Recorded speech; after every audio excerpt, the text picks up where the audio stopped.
Tonight, the garden stops feeling like a playground, and Kitten senses something heavier in the air, as if the dark itself is waiting. For the first time, Meow Mom turns back with the gaze of a survivor, and Kitten realizes this walk will not end softly.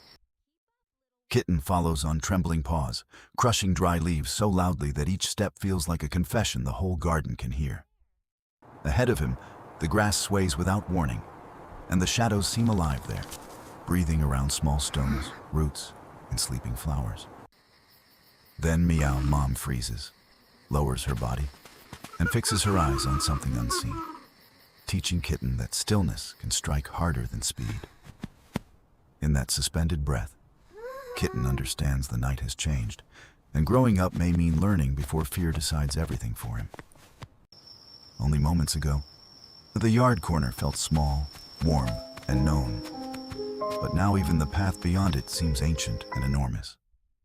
The straw nest behind him is still there, yet distance alone makes it feel like a memory from a much softer world. Twilight carries unfamiliar scents across the garden, and Kitten sniffs each one as though the air has suddenly learned a secret language. For Meow Mom, this is only another evening hunt, another necessary walk. But Kitten can feel the world stretching wider with every step. Nothing has changed for the mother except the hour, yet everything has changed for the kitten, because wonder and danger now arrive together.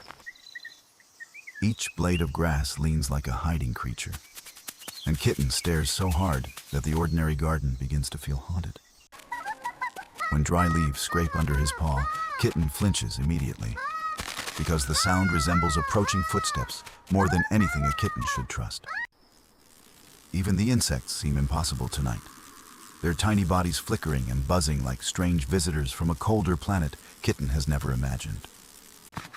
At first, fear does not arrive alone, because excitement runs beside it, making Kitten step forward with the reckless curiosity only beginners carry. He wants to know everything at once: what moves, what hides, what feeds, what threatens, and what kind of creature he can become. Meow Mom lowers her tail and shortens her steps, and Kitten sees that even walking can become a language when the ground matters.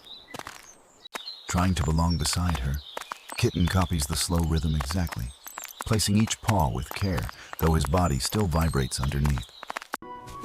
His first crouch looks correct for a heartbeat, then wobbles apart, revealing how difficult hunting becomes when instinct is younger than ambition. The ground is colder than he expected, and his belly presses down too suddenly, as if courage can be forced by lowering himself.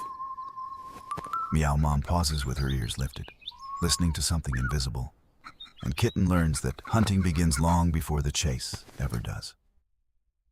But when Kitten tries listening, every sound arrives too loud, too close, too important, until the garden becomes a storm made of details. He can hear his own heartbeat between the leaves, and that pounding frightens him more because it proves how unready he still is. His whiskers catch the brush of moving air, and each faint touch feels like a warning sent directly into the skin itself. A cricket leaps from nowhere, and Kitten springs after it too early, scattering leaves and surprise in one messy burst of movement. The prey vanishes instantly. Kitten lands in the wrong place, learning how one impatient heartbeat can undo an entire careful approach.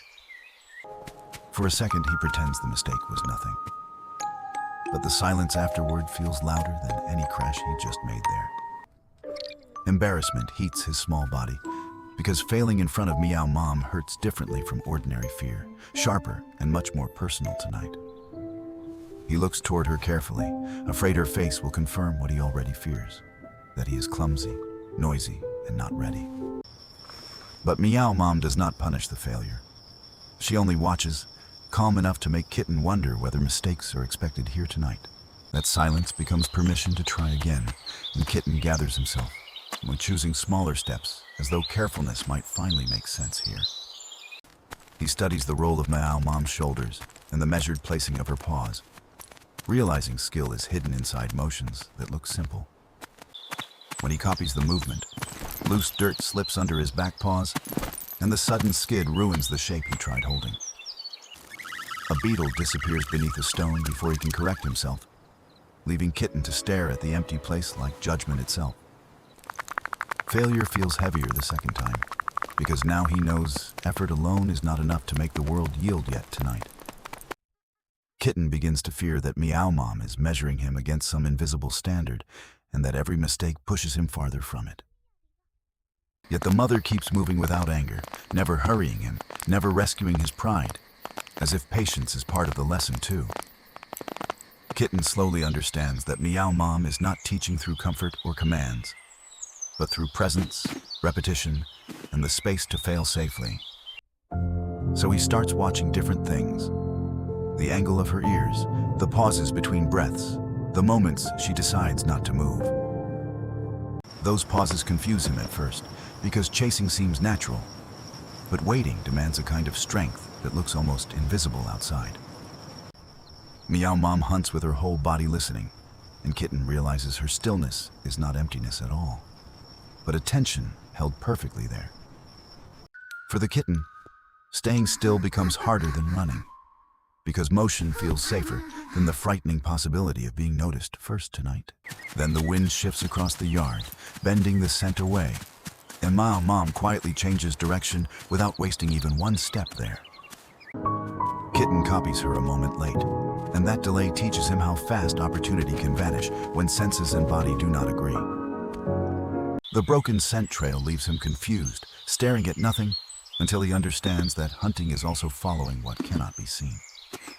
Tall grass brushes his side, and Kitten jerks away because his imagination still fills every dark patch with teeth, eyes, and ambushes.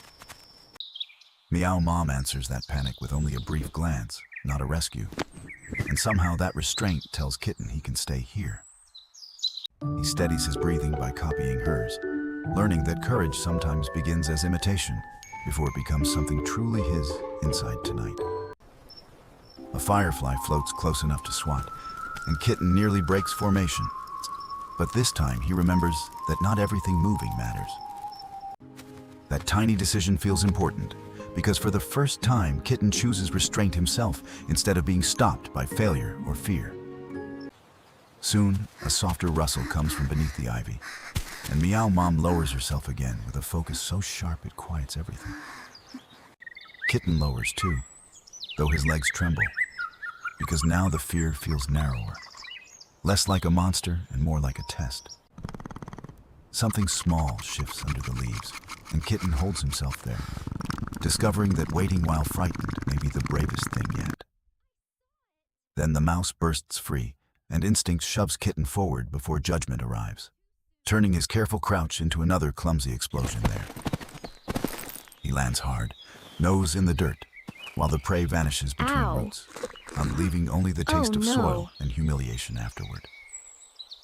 This failure cuts deeper than the others, because Kitten had almost believed he was becoming the hunter he had been imitating tonight. For one painful moment, going home sounds kinder than trying again, and Kitten feels small in a way the darkness notices too. A sudden crack behind him sends panic through his body, and Kitten spins too fast, sure that danger has finally found him. Before he can bolt, Meow Mom steps between Kitten and the sound, her body low and firm, interrupting fear before it overruns him. Only then does Kitten understand her distance was never indifference, because she's been watching the edges of danger the entire time. When the threat passes, Meow Mom looks back without softness or alarm, offering something stranger and stronger, trust that he can continue now. That calm gaze steadies him more than shelter would, and Kitten gathers his shaking paws underneath himself instead of turning around home. They move on, and the garden no longer feels endless, because Kitten has touched both fear and failure without being swallowed alive. The shadows are still dark, but now he notices patterns inside them, places where life hides and places where nothing waits yet. Even the sounds separate themselves at last. Leaf, wing, insect, breeze, and paw step, each carrying a different kind of meaning for him. Near a broken pot, a faint scrape reaches him, and Kitten stops on his own this time, guided by more than imitation. He lowers carefully, not exactly like Meow Mom now, But in the version his young body can actually hold without breaking apart yet. The trembling remains. Yet Kitten does not mistake it for failure anymore. He lets the fear stay and keeps his body ready. Something tiny moves, and this time he waits through the first urge, then the second, until the moment sharpens instead of slipping. When Kitten leaps, the motion is still rough, but it lands closer to true, driven by attention instead of pure panic alone. The tiny creature wriggles under his paw, and Kitten nearly loses it in surprise, stunned that contact has finally become real tonight. His first instinct is speed again, but inside the panic he remembers Meow Mom using weight, patience, and quiet pressure, not haste alone. So Kitten adjusts instead of thrashing, and pressing down with all the steadiness he can gather while the captured life twists beneath him. Then the struggling slows, and Kitten stands over his tiny victory, breathing hard, almost afraid to believe he truly did it tonight. The prey is small enough to mock compared with his fear, yet to Kitten it feels larger than the whole garden once. He looks immediately toward Meow Mom, not for rescue now, but for recognition that this trembling, awkward effort still counts to something real. Meow Mom does not rush forward or steal the moment. She simply watches him with calm approval, letting the meaning settle inside deeply. In that quiet acceptance, Kitten understands hunting was never only about catching prey, but about staying present while fear tried to scatter him. The garden remains dangerous, and the dark remains dark, but neither feels infinite anymore because he has learned one true step forward.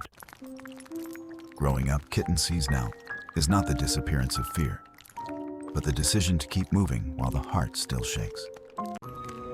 He lifts the tiny catch carefully, surprised by its weight, because even a small life can feel enormous when earned for the first time. Each step after victory feels different from the steps before, steadier somehow, though the same leaves still crackle beneath the same paws. Meow Mom turns toward home without ceremony, and Kitten follows beside her, no longer simply copying, but carrying proof that he belongs there. The corner of the yard looks smaller now, not because it changed, but because Kitten returned to it with a wider self. What frightened him before still exists in the garden. Yet it no longer owns the whole night or every thought inside him.